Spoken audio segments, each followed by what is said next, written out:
अच्छा, जब हज़रत हुसैन भी उन्हीं लोगों में शामिल थे जिन्होंने स्ट्रिक्टली जो है वो इस चीज़ को रिफ्यूज़ किया था कि वो यजीद की बैत को कबूल नहीं करेंगे।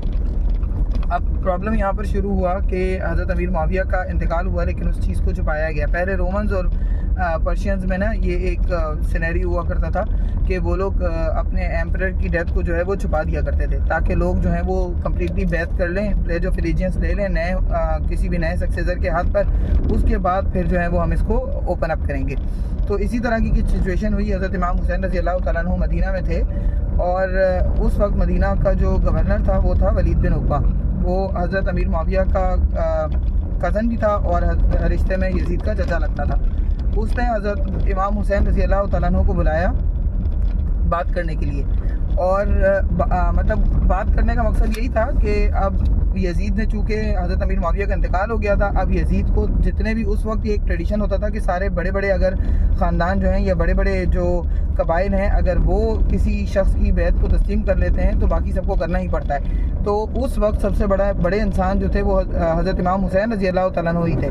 उनसे बड़ा इंसान कौन था उस वक्त? तो हज़रत इमाम हुसैन रज़ी अल्लाह तआला अन्हु का उसको यजीद को लगता था कि इमाम हुसैन रज़ी अल्लाह तआला अन्हु का उसे कबूल करना बहुत ज़रूरी है। और बैत का अगर मतलब आई होप सबको पता ही होगा, बैत करना किसे कहते हैं कि जब आप प्लेज ऑफ एलिजियंस दे लेते हैं, मतलब आप जो है वो लॉयल्टी निभाते हैं फिर आप एम्परर के साथ या फिर सक्सेसर के साथ या फिर जो भी खलीफा है उसके साथ, अगर आप उसके नाम पर बैत कर लेते हैं। तो हज़रत इमाम हुसैन कैसे यजीद को जो है वो एक्सेप्ट कर लेते और उसकी पॉलिसीज़ को एक्सेप्ट कर लेते और उसका जो जिस तरह के कैरेक्टर का वो इंसान था उसकी रिफॉर्म्स को एक्सेप्ट कर लेते इस्लामिक एम्पायर में। ये पॉसिबल नहीं था, क्योंकि ये जंग, सबसे पहले ये समझना ज़रूरी है कि ये जंग कुफ्र और इस्लाम की जंग नहीं थी, ये हक़ और बातिल की जंग थी। कहने को तो वो भी अपने आप को मुसलमान कह रहे थे और आखिरी वक्त तक नमाज़ें भी पढ़ते रहे, रोज़े भी रखते रहे, सब कुछ करते रहे। तो ये जंग जो थी वो हक़ और बातिल के दरमियान थी, जिसमें हक़ ऑफ कोर्स हज़रत इमाम हुसैन रज़ी अल्लाह तआला अन्हु थे। अब इमाम हुसैन रज़ी अल्लाह तआला अन्हु को बुलाकर जब बैत के लिए उनको ज़ोर दिया गया तो इमाम हुसैन रज़ी अल्लाह तआला अन्हु ने ऑफ कोर्स इसको रिफ्यूज़ कर दिया।